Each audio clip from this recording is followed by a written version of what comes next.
And welcome back to Vanessa's podcast. And today I have a new author. His name is Richard, but he goes by Ray George, author on Amazon. Yeah, you can go ahead and tell your name. Yeah, R.A. George, Richard George. I'm from London, England, and this is my first novel.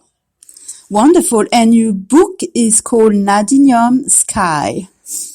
Yes. It's I'd say it's a lifetime's dream has actually been realised with this. I've always wanted to write a book, but I didn't just want to write any book.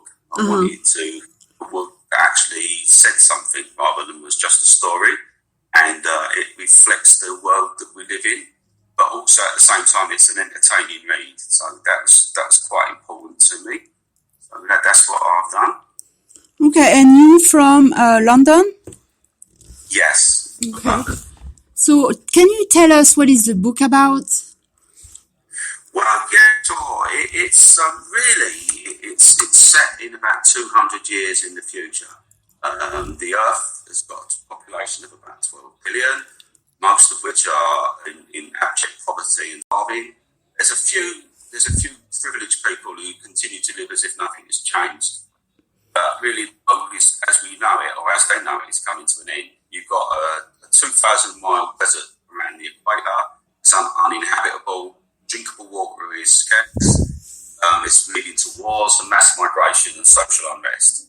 So the story is really about 1,000 migrants who are leaving Earth, and they're going to a new planet a newly discovered planet about 500 years.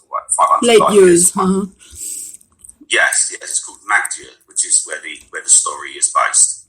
And anyway, so the thing was with these people there, the planet to them is sold as this sort of paradise that they'll be going to. But what they don't know is that it's not actually ready. It was meant to be in terraformed, but the terraforming keeps getting sabotaged. Oh, so to say. So what the real reason why people are on there is because they discovered the most precious mineral in the universe, which is called neodymium, and it has various applications right across the range. So it can be like for defence, it can be for electronics, it also has the unexpected side effect that it makes people psychic as well, and also susceptible to mind control. Ooh. So this mineral discovered on this planet, the people go there, but the thing is that there's these creatures on there, on the planet called the Mats, and they're the indigenous creatures of the planet. And they're the only ones who can sniff out this thing. So they can't really find it. They sent an expedition there, but there was they captured a couple of these creatures, but all the rest went into hiding. So they know it's there somewhere, but they can't find it. So it's creatures that they've actually captured, they're cloning them, so that they can actually sniff out the neodymium, so to say. Mm-hmm. The settlers arrive, and the people on the base who were manipulating these creatures, completely unexpected. They have nowhere for these settlers to go, and they're just dumped on them. So they keep them on the base with the creatures, but the creatures are kept separate whilst the settlements are being built. The company that runs this planet has just told the people on the base, look after these people, make sure they don't know anything about these creatures, because it could have it and it'll terrify them. Yeah. Particularly synthetic life forms back on Earth had actually also been on the rampage, and they had a particularly bad reputation. So it works out okay at the beginning. All the passengers are quite optimistic. They're a little bit disappointed they're not allowed to go straight to their settlements. But then one day, one of the creatures breaks out and wreaks havoc amongst the actual passengers, kills about 30 of them. It's only saved by an heroic individual who is one of the characters of the story. But by then, the cat's out of the bag. The passengers or the settlers are absolutely terrified. Then they're caught in a sort of a tug of war, because also as part of the passengers, they had a religious counsellor who was sent there.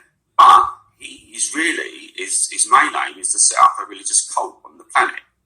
He's quite a good orator, and he's quite a manipulative character. And so there's a struggle between the company that's running the planet and the base, and the rising force of the religious cult. And that is really the nub of the story. That is the point of the story. Oh, this is the catalyst of the story. Mm-hmm. Yeah, that's the sort of point of the story, and how the cult and the passengers and the company interact, and it's quite complex. And so that's effectively as much as I can get it into a nutshell. But there's quite a few themes that run through the book as well. Okay. But the main thing I would say is that the actual plot itself is the framework. It's the characters and the themes in the book that is the real story. That's what I think. Do you relate to any of the scenes of the plot of the story that you created? Well, it was a strange thing because when I was writing the book, it felt really odd. It was almost as if it wrote itself. I know it's a strange thing to say, but I planned it out quite meticulously. But there were certain scenes that I was actually doing on the book. Wow. Where I started off with particular intention. I had all the particular clips of the scene mapped out. But as I started writing it just took on a life of its own. That's usually the best stories when they just take over. Mm-hmm. Yes, and there's bits on it when I started off with a particular scene.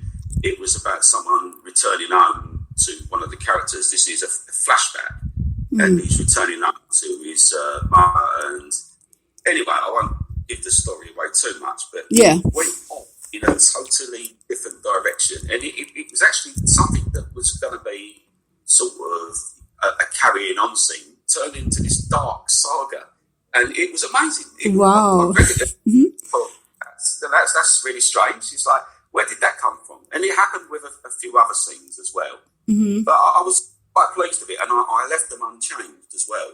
I mean, obviously I edited them for and things like that, but I sort of kept the scenes unchanged, and I think they sort of fit in quite nicely. I see. How long do you think it took you, because there's 497 pages, how long did it take you to write the whole book once you were done? Well, I've told friends and family about 57 years, which is about as long as I've been alive. But really, it took about 18 months planning from beginning to end. And I felt that I didn't just want to write a book that was like any other book. It was quite a strange thing. I think when I read books, you tend to get the backstory first with characters. And sometimes you end up reading about someone you don't really relate to. So what I've done is actually I've put the characters and I've given them place in the story straight away. So they've dropped straight into the story. Now, it may jump around a little bit, but what happens is as I go through the story, I give these characters their backstory. So then you find out why they are the way they are. Oh, I understand, Yeah, it presents the protagonist of the story as quite. They can actually be. They're quite a flawed character, twisted with anger at the mistreatment that they've had in their life, and that anger distorted their outlook on life. And the thing is that they become. The anger is actually worse than the things that's actually done to them. It's more damaging to them. Wow. And therefore, it's driven them to an extent that they find some judgment.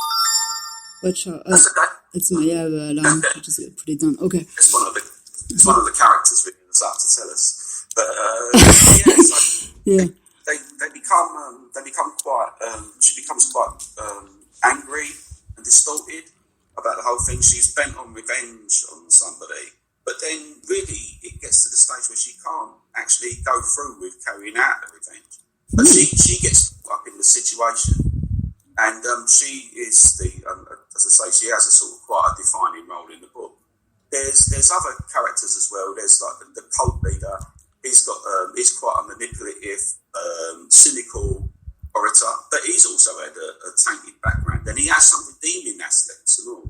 as well as there's also a sergeant in there who is he's quite a nasty character. But again, I've given him some human characteristics because nobody is purely bad. Mm-hmm. People don't become bad for no reason. You know, nobody's born bad. It's the circumstances of their life that makes them bad. Yeah, exactly. I think that is one of the main themes of the book. Is people are made the way they are by the events of their life, I think. Of course, circumstances, things that happen during their lifetime. So, what would you actually want to see from your readers? What is it that you are trying? If there's a message to your book that you would like to see? Yes, there's themes in the book. There's definitely themes. I mean, as I say, there's the themes, the environmental collapse. There's the exploitation of populations by religion and large corporations. There's animal rights. There's the perversion of science. There's misogyny, homelessness. There's driven by fear. But what I would want the users to be is, I want to challenge the reader. I don't want to patronise the reader and spoon feed them. I don't want it to be a book that you read it and you've forgotten about it the next day. Mm-hmm. It's a book that I've written in order to make an impression on the people who read it. And so far, I've had some absolutely fantastic feedback from people. I've had one or two odd comments. But yeah, I saw you had great reviews on it too, yeah. And they can find the book on Amazon Kindle? Yes, on Amazon Kindle, and also it can be bought as a paperback as well. The thing I've found, which is a bit annoying about Amazon, is that they've put all my good reviews and just left them on the UK site and not put them in on the global site. So when people go on there from, say, United States or North America, they're only seeing one review, which the lady seemed like she wrote quite a nice review. But there's about 5 or 6 in the UK site which are quite glowing. And as I say, it's really nice. My favourite one was somebody who missed their stop on the train. I was sorry they missed their stop, but in a way I was pleased they missed their stop because of my book. Oh, which is, yeah. Yeah, so that was really nice, I thought. But yeah, I remember the first time I actually read it through. It was one of the most extraordinary moments of my life because, as I said, it's my first book. Yeah. And I actually printed it all off and just read it forwards through it all. So I printed it all off and I spent one day over the weekend reading it. Wow. And I was reading it through and I was obviously making the odd correction here and there. So I'm reading it quite closely. I'm not skimming over it. But what I was worried was about the pace of the book. But I read it built up to such a crescendo. Is that at the end of the book, the very last line of the book, I've written a little row of asterisks after the last few words of the book. And then there was a space at the bottom between the asterisk and the bottom of the page. And I remember looking at this white space after I'd finished the last page. And I remember thinking to myself, my God, what have you done? This is incredible. I never thought I could ever create anything like this. It wasn't as good as when my children were born, but it was pretty close. It was quite an amazing, emotional moment, actually. I've got the air from me. I'm standing up thinking about it. Mm-hmm. And I think even if this book goes nowhere, that one moment when I actually read that accomplishment moment, yeah. It was incredible. And self-praise is no praise. I mean, some people may, others may hate it. I'm not saying it's the greatest book ever written, but to me, it was an astonishing moment, and I was completely blown away by it, to be honest with you. That's a long time achievement, Took a long time to create, to gather all the ideas, and then just finally going through 18 months of drafting. That's a lot of work. Yeah, you should be proud of it. Yeah. Well, I was very pleased. Yes. And you want to read a paragraph or two? Yeah, sure. All right. Okay, I'll read a couple. I've got a particularly, how should I put it? A particularly action-packed section here. I'll just read it through. So if I do stumble over any words, I'll please accept my my apologies beforehand. I'm not a trained